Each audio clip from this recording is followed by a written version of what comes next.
Perfect. Yeah. So now you can see it? Yeah. Okay. Alrighty. Susan's in here with me, capture notes and whatever. So, hi, Susan. All right. So this, something that we're just very excited about is we are a performance school. A lot of hard work went into that. Some of our data in terms of, this is just ELA overall. We had some decreases in does not meet. Sorry, I need to move this somewhere so I can see what I'm talking about. Okay. We had an increase in our approaching kids too, and then a jump in our meets students, and we'll talk about why in a second. Keep moving that, I can't see. For our overall ELA in 3rd, 4th, and 5th, you can see just apples to oranges. Our 3rd grade had a really big jump. 4th grade had a slight dip, and 5th grade took a really huge jump. We have been supporting our 4th grade teachers last year in the area of ELA, and this year we're supporting them in ELA and math. We were, which we just found out the other day, I think I'd known about it before, but we had one of the higher constructed response data. So we had a pretty big focus on making sure that teachers were giving constructed responses weekly to students in Google, and they had the rubric aligned in there as well, and students were able to highlight where they were on the rubric, and then teachers were able to highlight in a different color on the rubric, and then they were able to share feedback with each other. This needs to go somewhere else. Some of the structures that we've been using in ELA is the one on the far left. Is when we started last year, we really went through wonders day by day to see what our kids were needing based on the data that we had 2 years ago. And we really made sure that vocabulary, whole group instruction, small group, and phonics were components that our students needed daily. We really dug into the close reading approach, and we used that template that you can see. And then Susan had developed kind of this stages of a reader and equitable reading resource rotation guide. So it was basically research-based practices for students that are in any sort of text level. So we were making sure that our stations were very research-based and that students were getting exactly what they need. So these are these systems more up close if you wanted to take a look at that. We just call that the literacy diet. And then this is an example of a teacher's group rotation and how they use that to have flexible grouping. So you can see that kids are getting what they need. There's a combination of LEA, oral language, written response, close reading, 95%, and then making sure that they that all of their literacy stations are closely aligned to what students need based on the literacy diet on the right. This is just another example of some structures that we make sure, even when students are doing 95% phonological awareness or phonemic awareness, is making sure that they have the target out and that students are going through a very similar process so they can get used to the language. And so what we heard this year from teachers was, man, students really knew the structure of 95%. We didn't have to spend time, you know, going over what say it, stretch it, move it, read it means. Kids knew the process very quickly. They were able to get to small groups almost within the first week of school, just because kids were used to sitting, you know, in literacy stations. They knew what it needed to look like and sound like. So instruction was able to hit the ground running actually very quickly this year. Math overall, we had a huge dip in our does not meets, and we'll address the reasons why for that. And then you can see we had an increase in the partially meets, an increase in the approaching, and an increase in that meets. So those kids are moving to those other categories. And what we did this year is we really targeted who those kids were in the approaching column and who those kids were in the meets to target them for focused instruction and make sure that we're not losing growth with those students and making sure that they're still continuing growth. And then in our does not meets, we're targeting those kids as well to make sure that we're still moving and supporting those students. This was just individual grade levels. So proficiency-wise, we really didn't move a whole lot in math. And there was a pretty strategic reason for that. I'll talk about that in a second. So in independent stations, we really focused more. So for ELA, we really focused more on the big picture, tier 1 instruction, whole group, making sure kids get what they need. But most of all, it was really trying to get teachers to understand the standards, which is why we saw an increase in proficiency overall. In math, we really zoomed in on number talk, student discourse, small group instruction. We did bring back Kathy Richardson because we had so many gaps, and we had all those materials here and ready to go versus the Bridges intervention that we got later on. So we went with Kathy Richardson, and that's why we had that huge dip in our does not meets, is because we were really targeting and really trying to close gaps, because we were seeing some significant concerns during whole group instruction where teachers just didn't feel like they were getting the information from kids that they needed to, because they had so many gaps in math. So that's why you saw an increase in proficiency in ELA and a decrease in our does not meets within math, because that's really where our targets and our focuses were.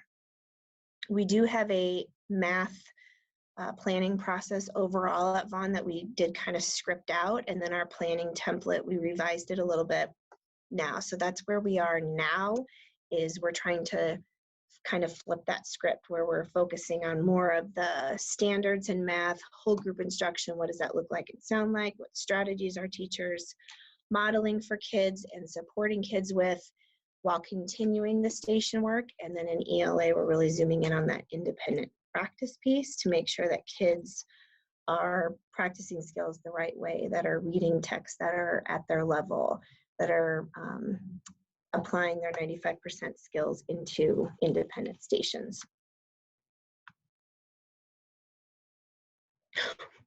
Why, I don't know that that's doing that. Our academic growth went from 42 to 53 in ELA, and then math, because we closed so many gaps in our does not meet, we had a huge increase in our growth.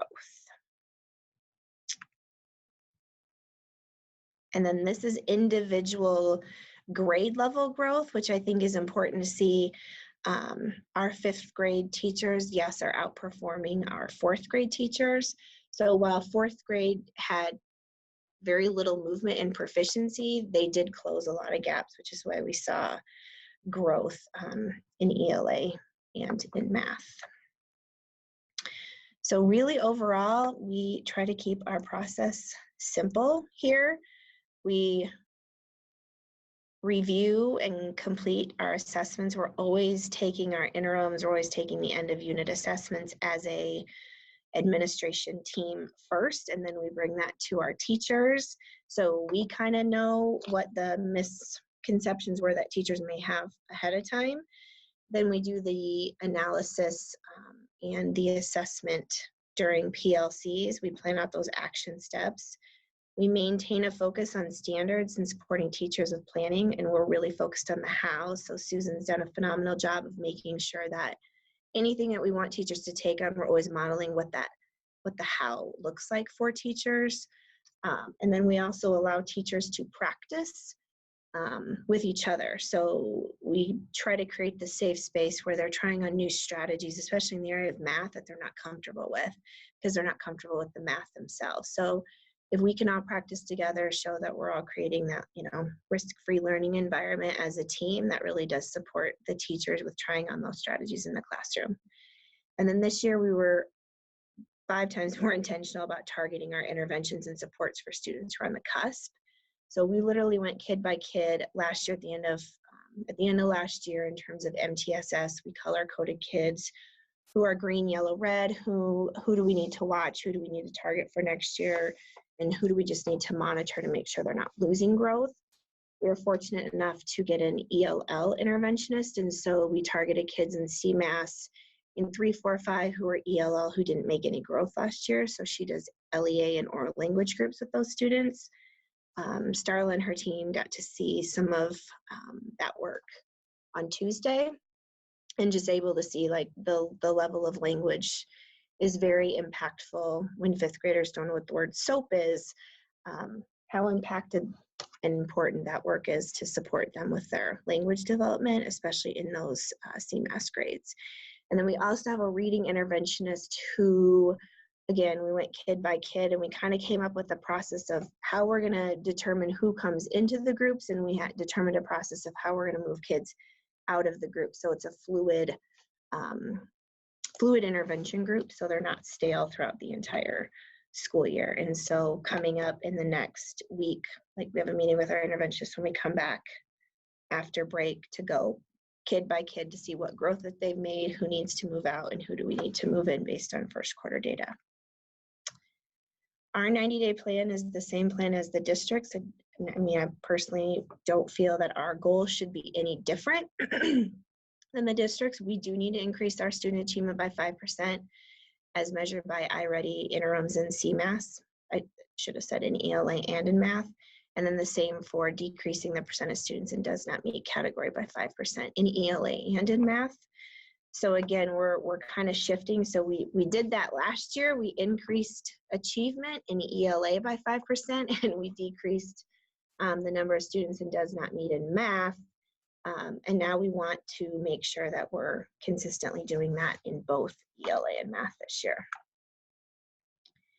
In terms of the charts and graphs that I was sent around human resources and support services, really my goal around those two is just making sure we create that positive school culture while maintaining and increasing student achievement, and making sure that those systems and structures are always clear for our teachers, our admin team, and any support person that comes into the building.